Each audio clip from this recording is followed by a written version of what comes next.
Assalamualaikum warahmatullahi wabarakatuh. Halo Sobat Halo. CKN, selamat hari Senin. Semoga hari Seninnya tidak kelabu ya. Menjadi hari Senin yang semangat dan tetap ceria. Kembali lagi bersama kami BPJS Kesehatan Kantor Cabang Tapak Tuan dalam kegiatan BPJS On Air. Kembali lagi bersama saya Aya dan kita hari kedatangan bintang tamu yang luar biasa yang akan menyelesaikan semua permasalahan Sobat CKN. Jadi nanti jika ada Sobat CKN yang ingin bertanya, dipersilahkan melalui kolom komentar kita ya.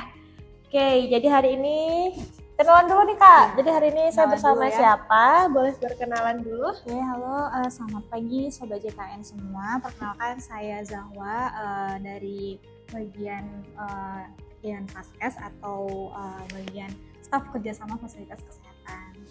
Oke, jadi Yan Faskes itu apa Kak?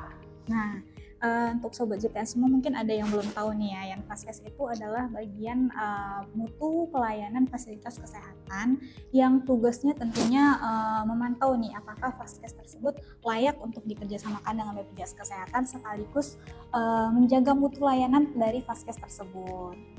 Agar tentunya ya peserta JKN mendapatkan pelayanan yang terbaik ya Kak ya. Oke, dan peserta JKN juga merasa puas ya atas pelayanan yang telah didapatkannya. Yes, betul sekali. Oke, jadi hari ini kita temanya adalah alur berobat program JKN. Jadi karena hari ini kita bersama memang yang ahli di bidangnya, jadi untuk Sobat JKN yang masih bingung nih gimana alur berobat di fasilitas kesehatan baik di FKTP maupun di FKRTL, silahkan ditanyakan atau mungkin kalau ada kendala boleh disampaikan, nanti sebisa kita akan kita jawab seperti itu. Jangan lupa di tap layarnya ya guys.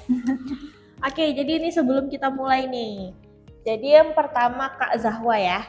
Jadi kalau kita mau berobat menggunakan BPJS Kesehatan nih, menggunakan program JKN, jadi langkah pertama yang harus kita lakukan itu apa Kak? Nah, tentunya Sobat JKN ya harus memiliki status kepesertaan yang aktif ya untuk bisa berobat ke FKTP maupun FKRTL. Nah, untuk langkahnya kan dia harus berjenjang ya. Jadi dari FKTP terlebih dahulu, dari puskesmas, FKTP itu bisa puskesmas, klinik pratama, dan DPP. Gitu Kak ya. Jadi kenapa kita harus ke FKTP dulu Kak? Kenapa kita nggak bisa langsung berobat ke rumah sakit? Nah, karena FKTP itu adalah namanya aja fasilitas kesehatan tingkat pertama ya. Dia harus dirujuk dulu nih dari puskesmas. Kalau misalkan dia mau ke rumah sakit, dia harus memiliki rujukan dulu nih dari FKTP, dari puskesmas atau DPP untuk lanjut ke pelayanan spesialis yang membutuhkan di rumah sakit. Oke, karena mungkin kalau kita langsung ke rumah sakit semuanya nanti akan membludak ya Kak ya di rumah sakitnya ya.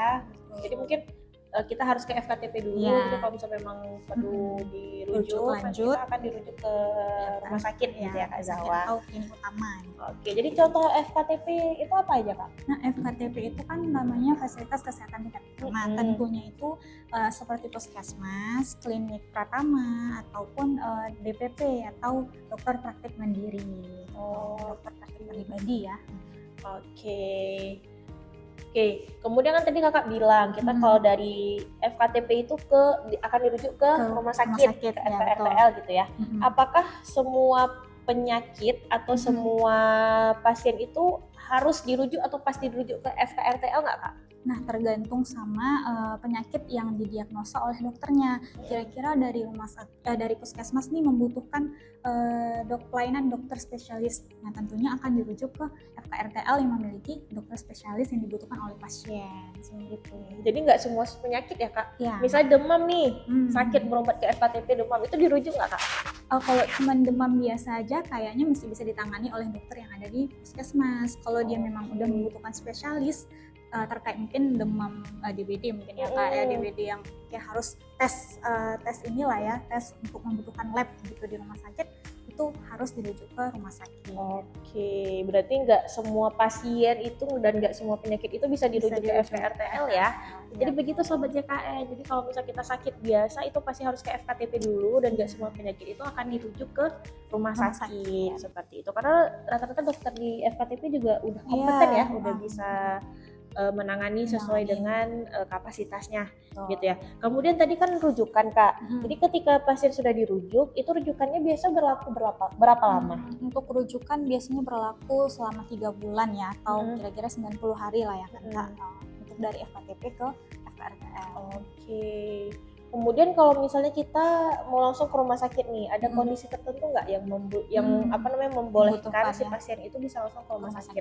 Tentunya ada kalau misalkan dengan keadaan gawat darurat ya Kak, bisa langsung dirujuk ke FKRTL yang dapat menangani kondisi pasien tersebut. Oke, berarti untuk keadaan gawat darurat. Kalau ya. gawat darurat itu contohnya apa aja Kak? Contohnya mungkin kecelakaan ya kecelakaan, sesak napas atau pendarahan yang mengancam nyawa, mungkin ada kena stroke gitu ya kan Kak di tengah jalan, atau penyakit stroke yang memang membutuhkan pelayanan cepat dan gawat darurat, jadi harus bisa langsung ke FKRTL yang dapat menangani pasien tersebut. Karena kan mungkin di FKTP tidak memadai ya untuk peralatan ataupun dokter yang dapat menangani pasien tersebut. Gitu. Berarti untuk kasus-kasus gawat darurat memang membutuhkan penanganan langsung, ya, itu bisa langsung ke IGD di rumah sakit di mana aja gitu ya Kak. Ya. Oke. Kemudian kan ada tuh Kak namanya sistem rujukan berjenjang. Ya. Sistem rujukan berjenjang itu apa Kak? Nah, sistem rujukan berjenjang itu adalah sistem yang memang dirujuk dari FKTP ke FKRTL itu berdasarkan tipe rumah sakit ataupun klinik ya, klinik utama yang bekerja sama dengan BPJS. Jadi dari puskesmas ini nggak bisa langsung merujuk ke tipe A, rumah sakit tipe A. Dia harus berjenjang, misalkan nih mau berobat ke ke poli spesialis mata mungkin atau anak gitu kan. Dari FKTP ini harus merujuk ke rumah sakit yang tipenya D terlebih dahulu, kemudian bisa berjenjang ke tipe C kalau misalkan di D ini tidak tersedia dokternya ya. Kemudian bisa juga ke lanjut D, C, B, A. Oke, berarti ada tipe-tipe rumah sakit yang harus dilalui dulu oleh peserta JKN. Ya. Berarti kalau misalnya gitu semua biaya tetap ditanggung oleh JKN dong Kak? Oke, ya tentu saja tetap ditanggung oleh BPJS Kesehatan ya Kak ya, karena kan memang peserta JKN itu memang harus di cover ya oleh BPJS Kesehatan, maupun dia di rumah sakit tipe A, B, C ataupun D. Oke Kak Zahwa, jadi ini kita melihat sekitar udah ada 3.400.000 penonton ya yang sudah sangat antusias menonton live kita, dan kita lihat nih udah komennya udah masuk terus ya, udah ting ting ting ting terus-terusan. Oke, jadi coba kita jawab dulu pertanyaan dari peserta JKN yang sudah sangat antusias ini, gitu ya Kak Zahwa ya. Oke, nah di sini ini udah ada yang belum apa-apa, udah ada yang salah alamat. Jadi teman-teman kita reminder dulu ya, kita di sini adalah BPJS Kesehatan. Jadi kalau misalnya ada yang bertanya mengenai BPJS Ketenagakerjaan, mengenai JMO, mengenai pencairan JHT, mohon maaf kita tidak bisa menjawab karena kita tidak ada kewenangannya. Ya, betul. Tetangga sebelah ya Kak ya. Tetangga sebelah, karena BPJS Kesehatan dan BPJS Ketenagakerjaan itu berbeda instansi gitu ya. Dan kalau kita jawab kita salah informasi gitu. Oke, nah di sini ada pertanyaan yang pertama dari Bang King. Mau tanya kalau desil 10 mau aktivasi BPJS gimana ya? Desil 10 ya, desil 10 itu udah tinggi berarti udah tinggi ya, udah masuk ke dalam kategori mampu gitu ya. Berarti kan dia harusnya beralih ke mandiri ya Kak ya. Kalau untuk beralih ke mandiri kan bisa juga melalui Pandawa ya Kak ya, bisa di perubahan data peserta ya Kak, perubahan jenis kepesertaan ya, jenis kepesertaan. Nanti di situ bisa kita input tuh apa-apa aja dokumen yang dibutuhkan. Biasanya sih KK ya, kemudian KTP ataupun buku rekening.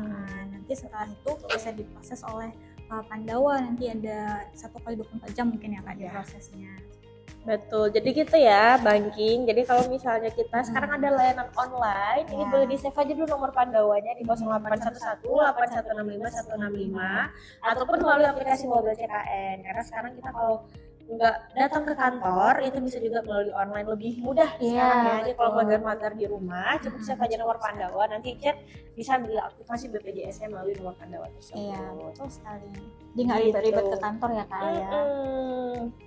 Kemudian di sini dari Bang Datuk Reza, kalau belum pernah berobat, belum ada BPJS, gimana cara aktifin BPJS-nya Bu?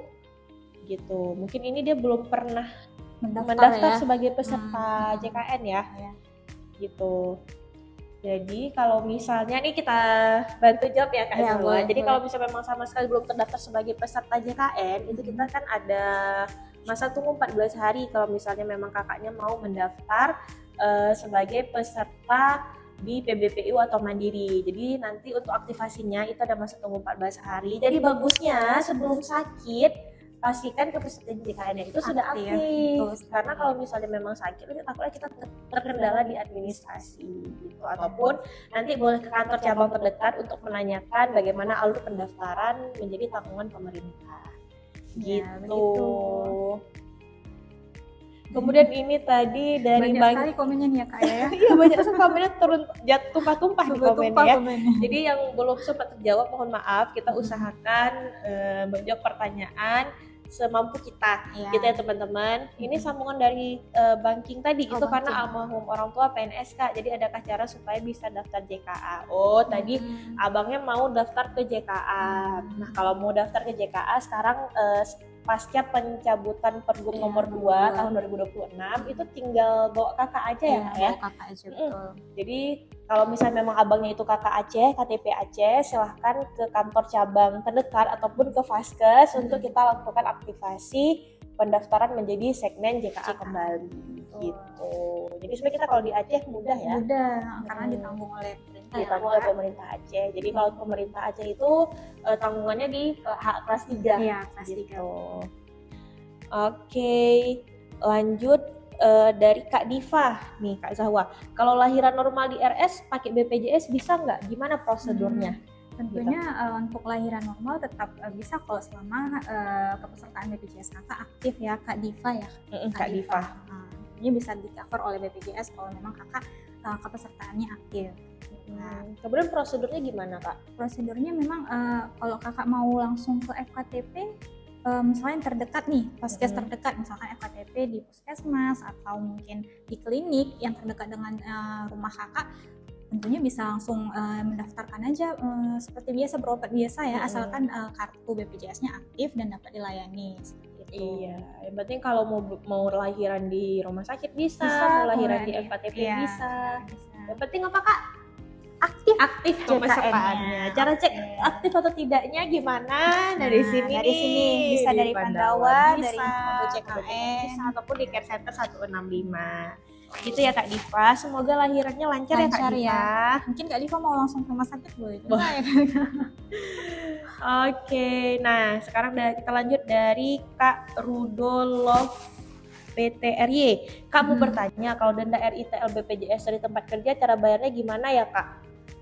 Gitu. Mungkin denda rawat inap, kemudian ini kayaknya tanggungan dari perusahaan gitu. Nah kalau misalnya dari perusahaan cara bayarnya itu sama. Jadi nanti kan akan dikeluarkan tuh surat denda rawat inap. Nah sudah ada nominalnya, kemudian boleh minta informasi ke PIC dari tempat kerjanya itu nomor VA pembayarannya berapa, karena nomor VA pembayarannya itu berbeda antara peserta mandiri sama peserta yang perusahaan gitu. Atau kakaknya boleh langsung ke kantor cabang BPJS terdekat untuk kita lakukan pengecekan nomor virtual account pembayaran dari perusahaannya. Karena biasa nanti dia ada 8-nya 5 kali, kemudian nolnya berapa, ada nomor kode dari badan usahanya gitu. Jadi Kak Rudo untuk pembayaran denda ini untuk nomor virtual account-nya itu boleh dikonfirmasi dulu ke PIC badan usaha atau ke kantor cabang terdekat.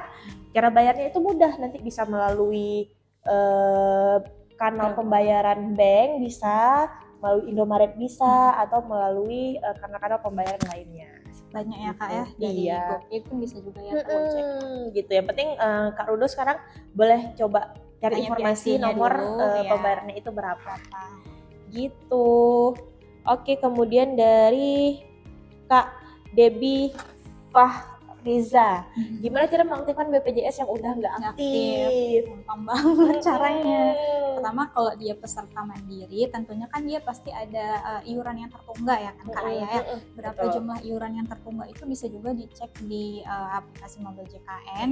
Nanti di situ ada info iuran, kita bisa tahu nih berapa yang mau kita bayar. Nah biasanya kalau misalkan mau bayar melalui virtual account nih, kita waktu masukin ke bank misalnya ya, virtual account bank, kita bisa langsung pilih aja kan Kak Aya mau masukkan nomornya, dan tetap 1 bulan ya Kak ya. Jadi tetap 1 bulan walaupun iuran mungkin menunggaknya 2 bulan atau 3 bulan. Jadi yang dipilih itu tetap 1 bulan agar iuran itu sesuai dengan tunggakan yang sebenarnya. Iya, betul. Karena kalau nanti dia bayarnya pilih 2 bulan atau 3 bulan, itu nanti akan mengakumulasi untuk iuran bulan kedepannya. Ya betul.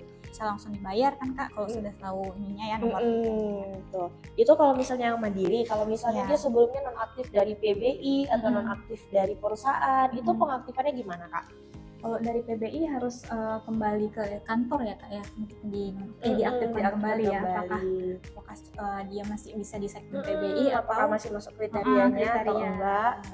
Atau kalau dia mau dari PBI nanti kita alihkan menjadi peserta mandiri, untuk pengaktifannya boleh lewat Pandawa aja. Yang lagi lewat Pandawa. Jangan lupa di save ya, mungkin ini kita kasih waktu 5 detik. Jadi sobat-sobat JKN ini ada 590.000 yang menonton, boleh di screenshot dulu. Nanti jadi kalau misalnya lagi tidur nih, lagi di jalan nih, di save aja nomor Pandawa, mau pengaktifan itu bisa sekali gitu ya. Kalau misalnya mau diaktifkan kembali ke tanggungan pemerintah, boleh langsung konfirmasi ke kantor cabang terdekat. Nanti biar bisa dicek regulasi untuk tanggungan pemerintah itu seperti apa. Oke, seperti itu. Kemudian ini dari Mom 3F, Mbak, apakah memang sekarang peserta PBI itu tidak bisa meminta rujukan dari faskes awal ke rumah sakit yang dipilih sendiri? Gimana tuh Kak Zahwa? Ya. Mungkin kan tadi rujukan itu kan ada rujukan berjenjang ya Kak. Siapa tadi Kak Mom ya, Mom 3F. Jadi kan rujukan itu tadi ada berjenjang. Mungkin tidak bisa pilih sesuai dengan apa yang mau kita mau. Misalkan kita mau langsung ke rumah sakit tipe A gitu. Tapi kita melewati rumah sakit yang tipe-tipenya sebenarnya harus dirujuk ke tipe D dulu misalnya. Nah, itu harus sesuai dengan aturan prosedurnya ya Mom 3A. Jadi dia harus melihat rujukan berjenjang terlebih dahulu, tidak bisa langsung kita mau ke rumah sakit A langsung bisa dirujuk ke rumah sakit A seperti itu. Kecuali memang nanti ada ini ya Kak ya, memang kondisi yang memang sudah spesialis yang membutuhkan itu ada di rumah sakit itu A. Nah itu mungkin bisa untuk dipertimbangkan. Betul. Jadi sebenarnya tidak di sini kan karena di highlight oleh Mom 3F ini adalah peserta PBI. Jadi bukan hanya peserta PBI aja ya Kak ya. Jadi semua peserta JKN itu kalau misalnya mau dirujuk itu harus melalui alur rujukan dari rumah sakit yang tipe terendah dulu sampai tertinggi ya tipe A. Jadi terima kasih atas antusiasnya hari ini. Ada sekitar saat ini ada tersisa 100.000 viewers ya. Jadi mohon maaf untuk pertanyaan yang tidak terjawab karena memang waktu kita sangat terbatas. Untuk pertanyaan-pertanyaannya boleh diajukan melalui DM TikTok kita atau DM Instagram ini ya, username-nya BPJS Cabang Tapak Tuan, ataupun tunggu kita di live selanjutnya. Besok kita ada live lagi di jam 11. Jadi mungkin boleh di follow dulu ya. Ini jangan lupa di follow ya, di sini ditekan aja tanda plus. Nah nanti ketika kita ada live selanjutnya nanti boleh join, boleh tanya-tanya lagi seperti itu. Jadi besok kita jadwalnya ada juga di sekitar jam 11 ya teman-teman semuanya. Jadi notifikasinya ya Kak, nyalain jangan lupa di klik notifikasi kalau kita live lagi. Jadi ini mohon maaf untuk semua pertanyaan-pertanyaan yang tidak terjawab, nanti boleh di DM TikTok atau DM Instagram. Jadi akhir kata mungkin kita mohon maaf ya Kak Zahwa apabila ada kesalahan kata atau perbuatan. Saya Aya, saya Zahwa. Sampai jumpa lagi di live selanjutnya. Assalamualaikum warahmatullahi wabarakatuh.